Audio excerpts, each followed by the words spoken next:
there's always a slight tension in the room until I address the cardigan. It's this one, isn't it? I'm wearing it. I know I'm wearing it. It didn't jump on me. I don't wear this for the gig, just to calm you down. I just wear this to come out in. I call this the establisher. Just lets the men in the room know that I'm the alpha. It's not any trouble. Sometimes men think they might have a little heckle at these gigs and they see that and they think, holy shit, that guy's got no dignity.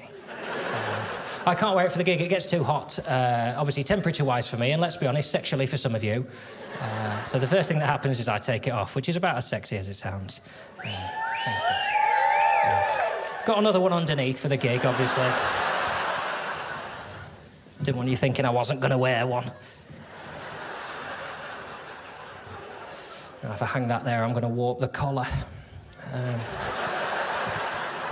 I don't suppose anyone's brought a travel coat hanger with them, have they? I have, of course.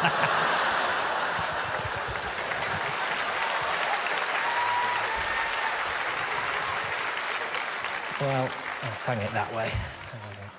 Turn it round so you get the benefit. Had to wait for a man to die to get that cardigan, so might as well get my money's worth. By which I mean I bought it from a charity shop. I didn't see him wearing it and just follow him until he gave up. Well, I'll tell you what, Blackpool, if you're going to applaud a coat hanger, you just might have a good evening tonight. That hopefully, is not the highlight of the show. The show's called The Old Man, for obvious reasons. I'm a cardigan-wearing gentleman.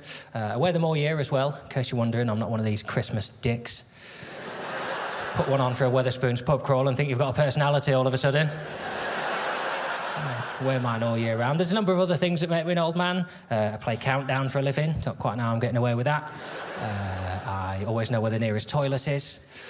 I secretly prefer to use my own, which obviously makes touring quite difficult. I'll be away for weeks sometimes, saving it up. Inside, obviously, I don't shit in envelopes and keep them in the car door. Chronological, if you're interested. You've got to have a system when you file in imaginary shit in an imaginary car door. I also have a general loathing for society, and I'm already at an age where I'm baffled by sort of new things. I went to get my hair cut recently, which I do as rarely as possible. I don't like being touched, and as yet, the technology isn't there for it to be done online. So, got to go to a hairdresser's, haven't you? I tend to sit like that in the chair, you know, like you do at the dentist, just because I find if you sit like that with your arms out, their balls keep touching.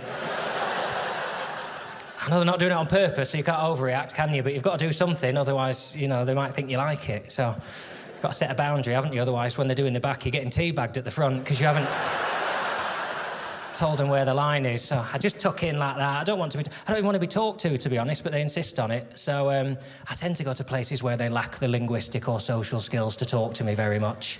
Ideally, both. Angry Eastern European men, that's my dream haircut. If I walk in and they call me boss man, I know I'm in the right place.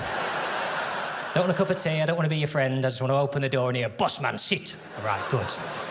This is going to be a quick, efficient, slightly violent haircut, but it turns out that's how I like it. You know, they grab your head a little bit too tight and then they dig the clippers in at the back and you think, oh, I'm a dirty boy. Should have cut my own hair bringing this filth in here. You want gel? Spit on me.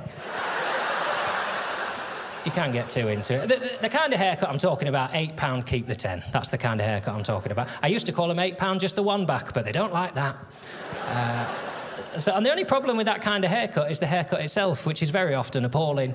I had some absolute stinkers, I really have. I had one, it was all uneven on the top. He went to do the back there with the clippers. Now, I'll take some of the blame for this. I've got quite a small head, but quite a hunched back. And I think the perspective got to him. I think he thought I was further away than I was.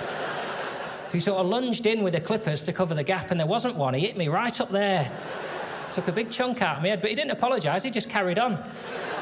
With such confidence, I thought I must have asked him to do that.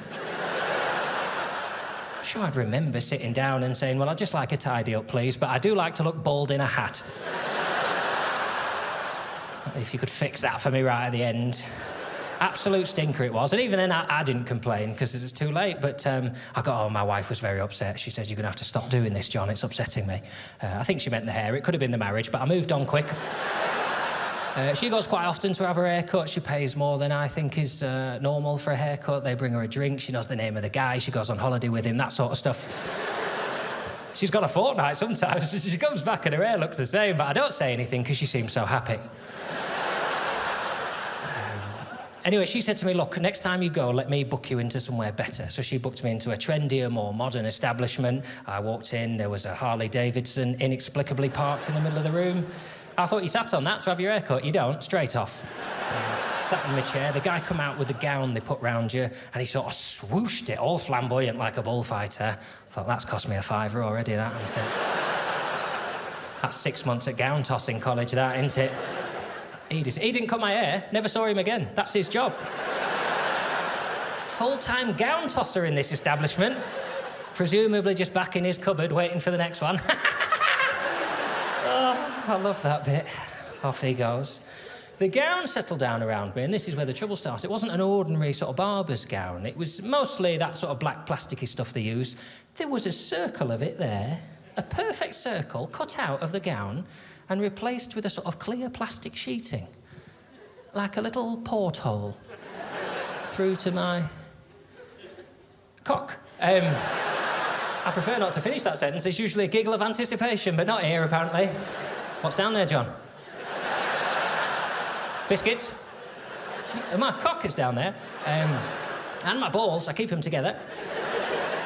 Although less and less as I get older, to be honest. No, my thing's down there, and it really sort of... You see a window, you can't help but look through it, can you? It really drew focus to an area I try and keep private, you know. Further than that, I don't even like him, you know. We've never got on.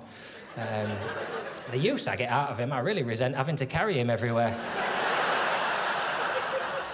It happens so rarely, and yet he's there all fucking year, dangling around. Be a bit like carrying your Christmas decorations in a backpack all year. You're ready if Christmas breaks out in June, but it rarely does. It'd be more useful to me if I could take it off and just put it away, you know. My wife could say to me, I think we'll have sex tonight. I say, fantastic, I'll get my cock out. Where did I put it? Garage or loft? But, you know, I have done sex. I don't want to come across as weird, you know. If you haven't, have a go. It's lovely. It's very nice. It's very quick, I'll warn you of that. If you're going to do it, be ready, because it's over as soon as it started, but... It's still worth it. I just don't do it a lot because there's other stuff to do, isn't there? Bills, tidy and that sort of stuff. Life gets in the way, doesn't it? A bit like the cinema, you know, every time you go to the cinema you have the same conversation, don't you? Go, this is bloody brilliant, we should... Well, every Wednesday now we'll come to this. And the next Wednesday comes, you just don't, do you? Because you're doing other stuff. And then another Wednesday, and before you know it, you go back, you go, when did this last happen? You go, I don't know. Dark Knight Rises, I think. Which is a film, not what I call my penis.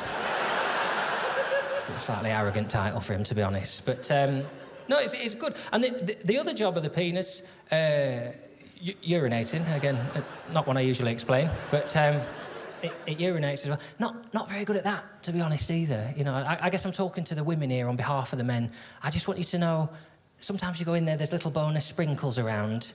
That's not our fault, always. I think you see that and you picture us just swinging it.